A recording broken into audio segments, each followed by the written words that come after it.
And welcome back. And as we continue our conversations on COVID episode, imagine being an umbrella organization that has to look out for other organizations. It can be an extremely daunting task.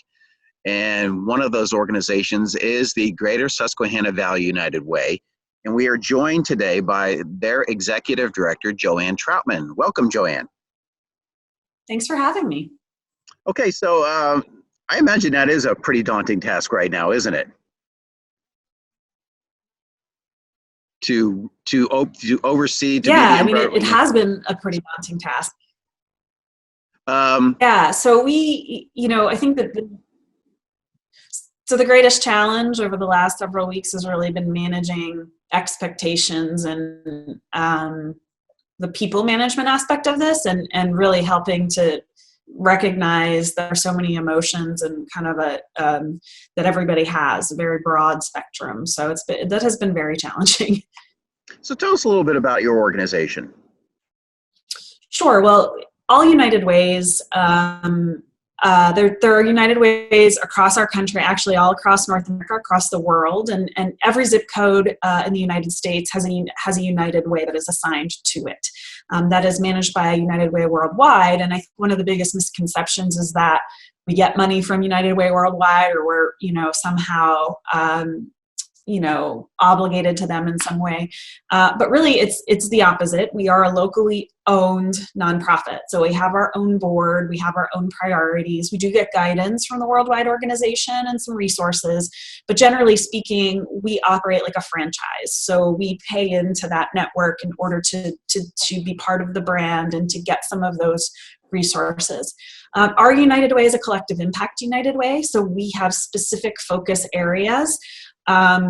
And we have funding that we provide, but that's not all we do. The old United Way was we brought money in, we sent money out. But our United Way, that's only about a third of what we do. We have some direct service programs, although in most cases we're actually a coordinator of many organizations that do programs in a specific area.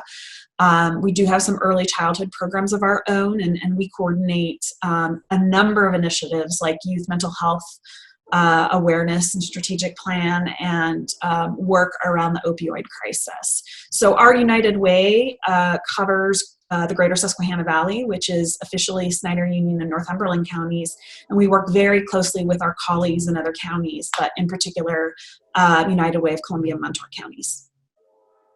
That is a lot different than in the past. So do you have member agencies still? So we don't call them member agencies. What we call them are funded partners. So every year people can, organizations can apply or not apply to United Way, primarily nonprofits, but we do have some government agencies that apply to us. And they receive grants anywhere from $2,000 to $20,000+ a year from us.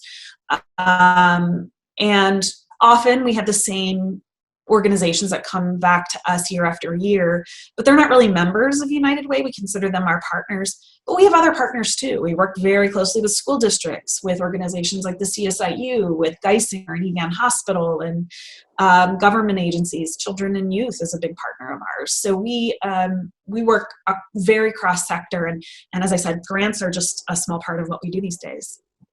So did you receive much guidance from the worldwide agency on how to move forward once coronavirus started to really kick in, or did you have to make a lot of decisions on your own?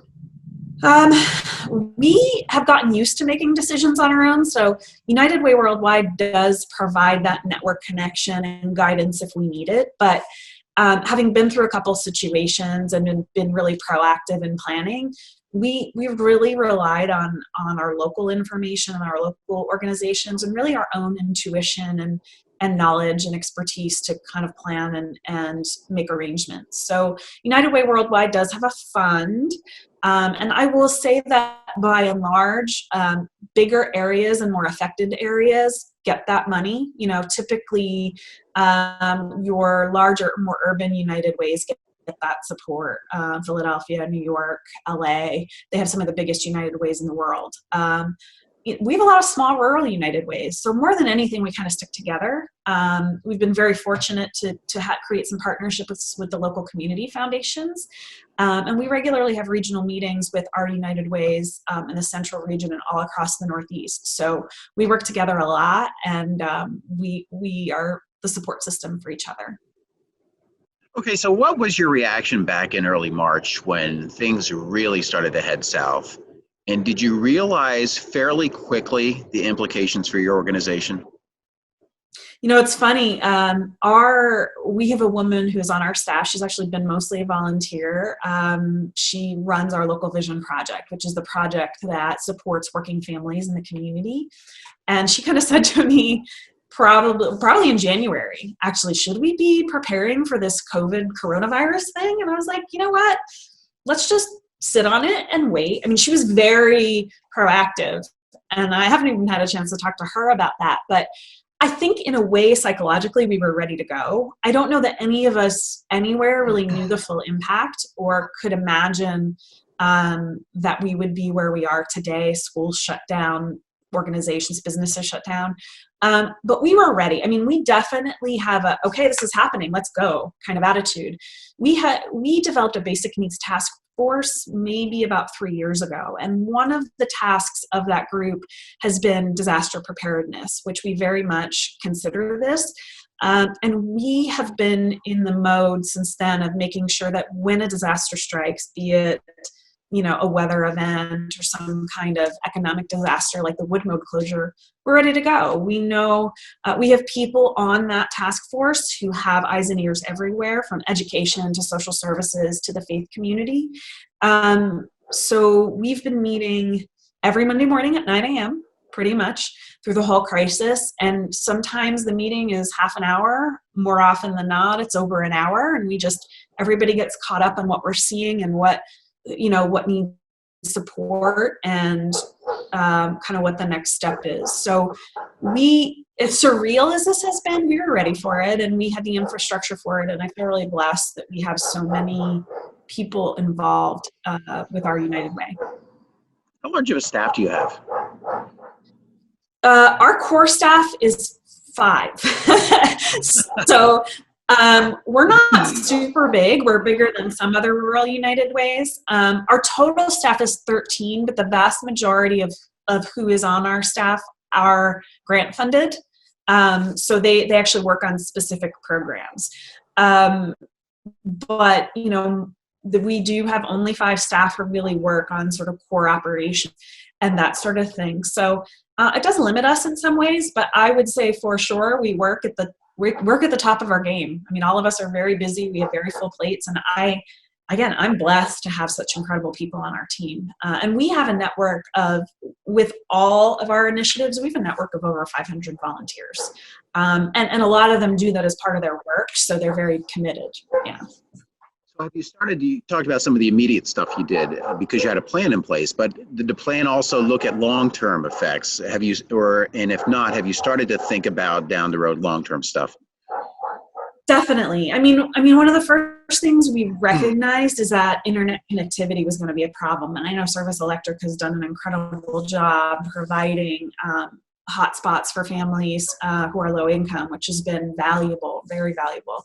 But we know that we don't have the best access to the internet for things like distance learning, applying for unemployment. All of the government services went immediately online, and many of them will stay there for the foreseeable future. So when you live in the middle of nowhere and you don't have access to the internet, that's really problematic.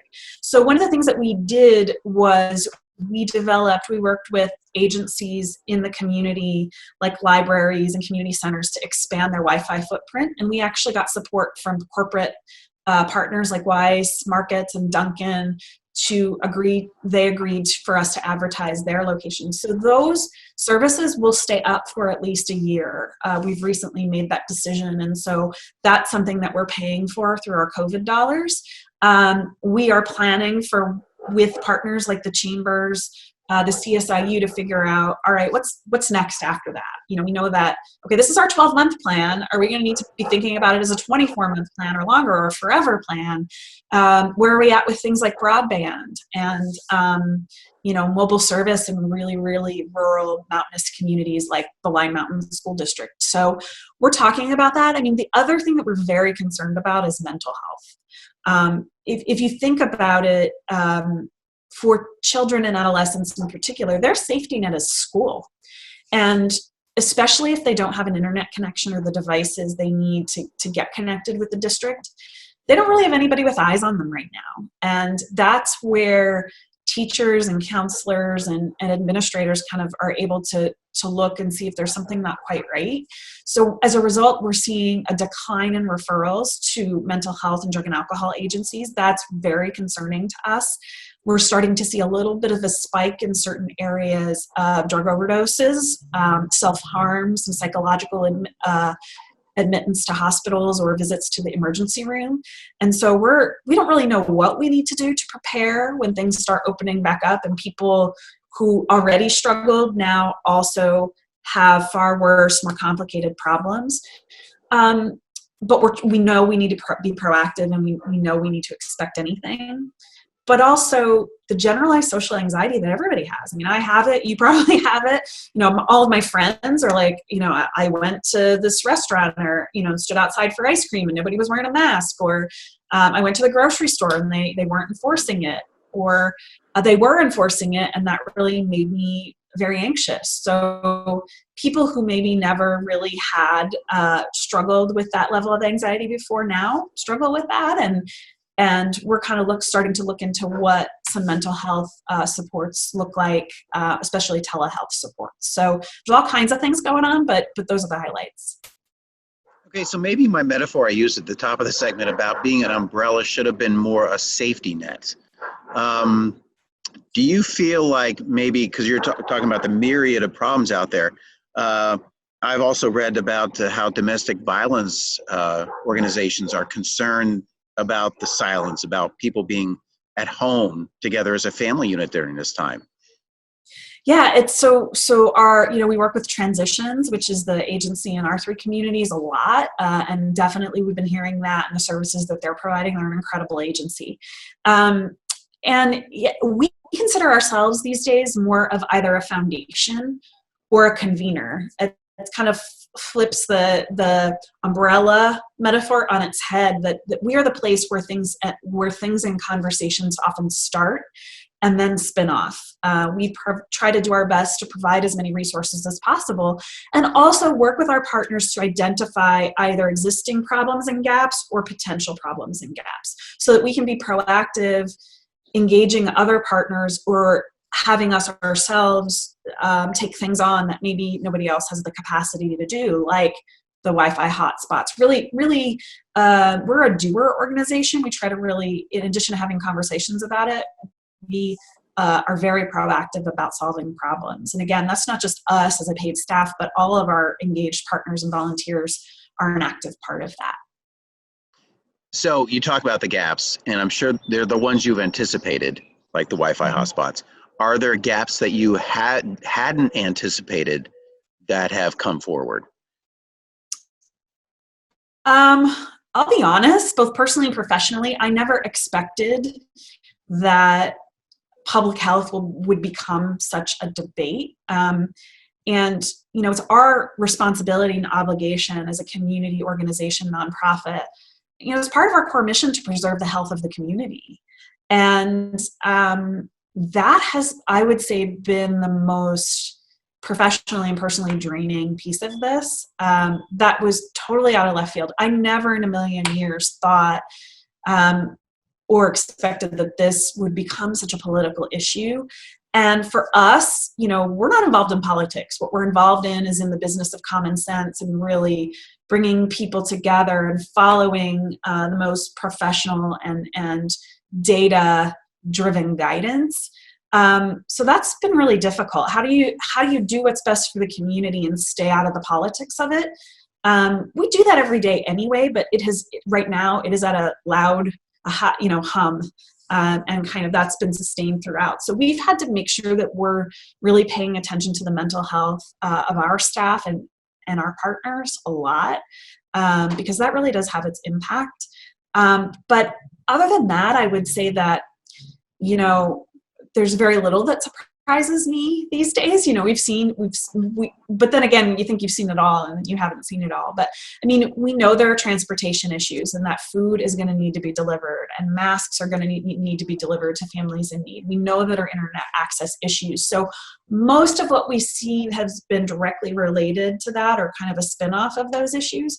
But yeah, I think that the political rhetoric and all of that has been really hard for organizations like ours and our partners to manage. So you brought up masks and some of the initiatives you have taken since this started back in March. One of those was a mask giveaway that was in some respects wildly successful, which is both a good and bad thing. Talk about that a little bit. Yeah, we actually have 5 mask giveaways in total. One of them was a mask and milk giveaway. We partnered with National Beef and Dairy Farmers of America to give away 4,000 gallons of milk, and the chamber. I mean, we stopped traffic doing that. I mean, we had a lot of people. The masks, we've given away over 3,000 hand-sewn masks. Most of and I just can't say enough, the only way we've been able to do that is through the grace and hard work of people, mostly women who are out there sewing. We partnered with the Chamber, Greater Susquehanna Valley Chamber on that. And the Plain community. Our Mennonite neighbors have really been such an incredible piece of this. And that has been a huge difference in this crisis and has really demonstrated the strength of our community. I don't want to say that was unexpected for me, but that was such a beautiful surprise, to see the way that everybody in every pocket of our valley has come together. So yeah, we have masks right now that if you contact our office, we will get those in the mail to you. We still have a store of those. And now we're really focused on the next phase of that, and really what I'm calling phase 2 is the reopening here in the yellow phase of making sure that all agencies have masks and disinfectant and hand sanitizer and gloves and cleaning supplies. So we're actively kind of focused on that right now. Is that one of your main concerns as we reopen, the public health aspect that you now are handling as well? Is that the main concern, or are there other concerns moving forward with the reopening for you guys? Well, I would say that the one that is top of mind is the protection of clients and staff. And we have 35 funded partners that responded to a survey that we sent out. And by and large, every single one of them in some facet has talked about the potential financial and staff burden that PPE, gloves and masks, as well as disinfectant, is going to have on their organization. So we've tried to, as much as we can, we're trying to remove that burden from them so they can be focused on delivering program and fulfilling their mission, as opposed to, where am I going to get the Clorox wipes to wipe down my doorknobs? So we've used some of our COVID dollars to really pay for that. It's much cheaper if you buy it in volume. And there are a lot of companies out there price gouging, just enough to make a difference for an organization that doesn't have a lot of money to begin with. And so yesterday I sourced masks for less than $1, which is disposable masks. That's a huge gap. So we're paying $7 for a bottle of disinfectant instead of 15. So, and we've had a lot of donations, not just dollars, but supply. And we're doing COVID care packages to each of those agencies to get them started. We know it's not going to sustain them forever, but if we can take a small step in easing that burden for them right away and providing some guidance, I think that will go a long way. Just curious, I know your funding partners help you out, I'm sure, a fair deal throughout the year. Have any of them stepped up even more during this crisis? Oh my gosh, incredible ways. Almost all of them have seen either a closure or temporary closure of their, of their organization. Most of them, the ones who haven't closed, definitely saw a shift in their program delivery. So the community action agencies, which support homelessness, utility support, the food pantries in this community, have stepped up in ways that they've never had to before. They're supporting, most of their funding comes in to support people living under the poverty level. But we've got hordes of people right now who live above the poverty level, but all of a sudden are making much less money or no money because they're unemployed. And have bills to pay. And, that's at the standard of living they used to have. And so we've worked with the Degenstein Foundation to set up a fund to support those needs with CSO Community Action and Union Snyder Community Action. And then I will say the Central PA Food Bank and the USDA have provided so much funding and support for the local food pantries in the community. I'm going to highlight the Middle Creek Area Community Center that before this was doing a monthly giveaway, and they were seeing maybe 200 to 300 people. They're seeing 600 people a week and estimate that they're serving over 1,800 individuals with the food that they're giving out. They're located in Beaver Springs, so very rural, kind of out there community. They have been an incredible partner. And just, really all of us getting together and being responsive, and we've pulled together in ways that I never could have imagined. I will also say the community foundations and our other United Ways, we're so cohesive right now. All of us are worried about eliminating duplication, maximizing resources, identifying problem areas, and being proactive, and we're all 100% committed to that. So you did the masks, you did the masks and milk. I think there was another one we had talked before we started recording. Was there a Giving Tuesday or something about a Tuesday involved that you worked with the Central Susquehanna Foundation for? Was that your organization? Yeah, so we have funds. Central Susquehanna Community Foundation has a fund, a disaster relief fund that we partner with them on. And so does the First Community Foundation out of Williamsport. And so we're involved in helping to make those decisions to get grants and funds, immediate grants and funds to those agencies that need it right away. One of our partners, Time, the Improved Milton Experience, gave away tomato plants, which is, I thought, really, really creative, to encourage people to do some sustainable food stuff when they're home. They may have a little more time right now, and frankly, it's going to help, fill part of the food insecurity gap. So we have another one of those coming up tomorrow, actually, in Shamokin. So we're excited about that. Anything else well, let me get to this next question real quick. I read somewhere you got a grant from PPL. Have you noticed an increase in grants from businesses, organizations, corporations, and as well as donations from the public?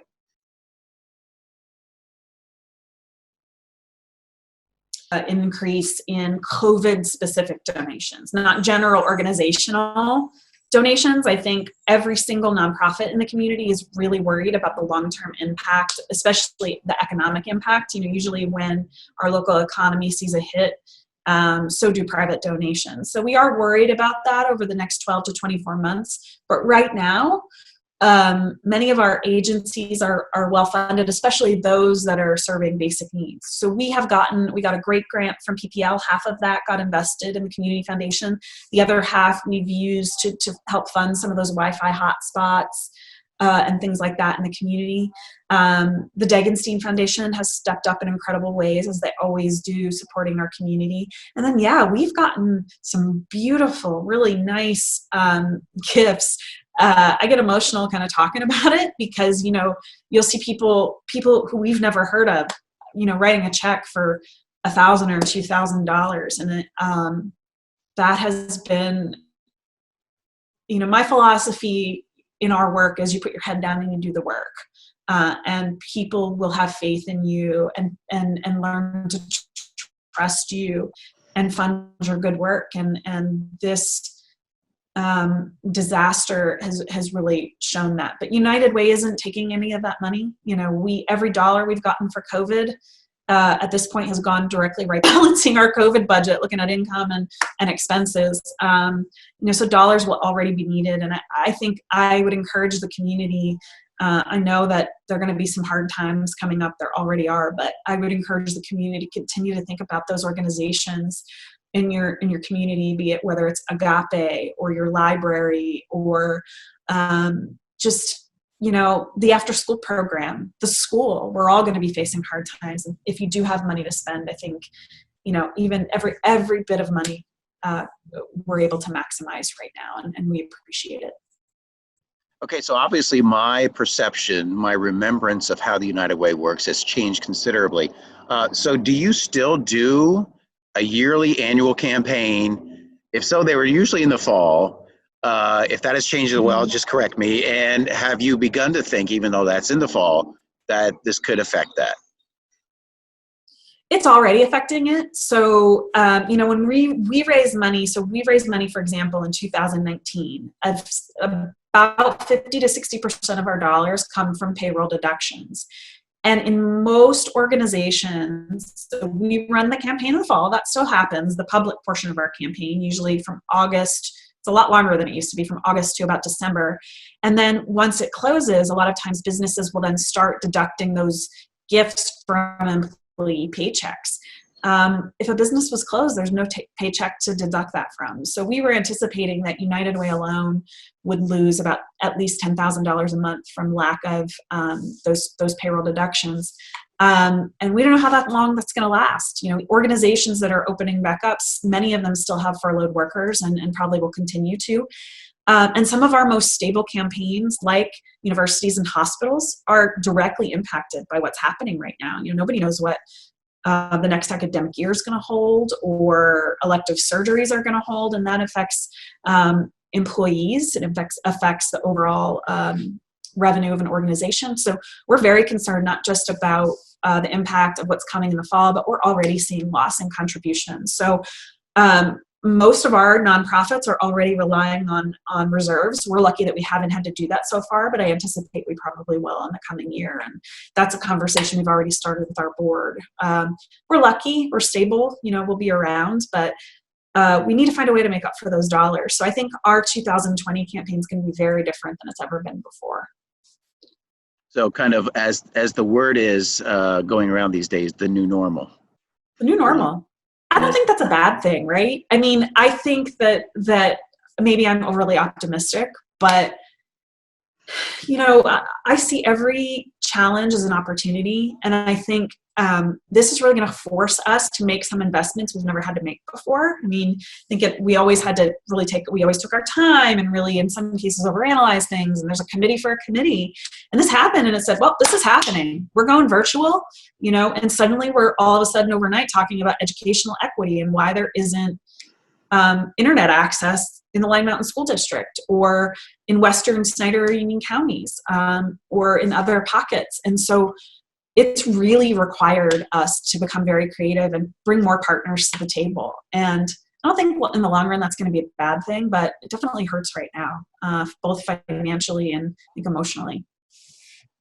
So I read an opinion piece from you that talked about your first 10 days of dealing with this very personal piece, dealing with a lot of emotions that I think a lot of us went through as well. Yeah. And how has it been for you since that point?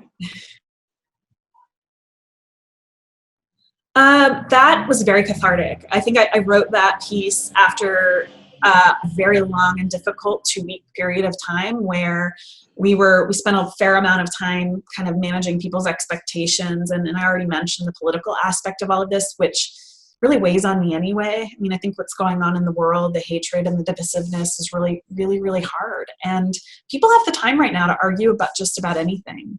And I'm still kind of mystified as to why things are so political. I mean, I get it. People feel like their liberty has been infringed upon. I get it. I understand that. But at the same time, I think it's, sort of taking away from the work that really needs to be done. And from a personal perspective, I think that's really sapped my energy.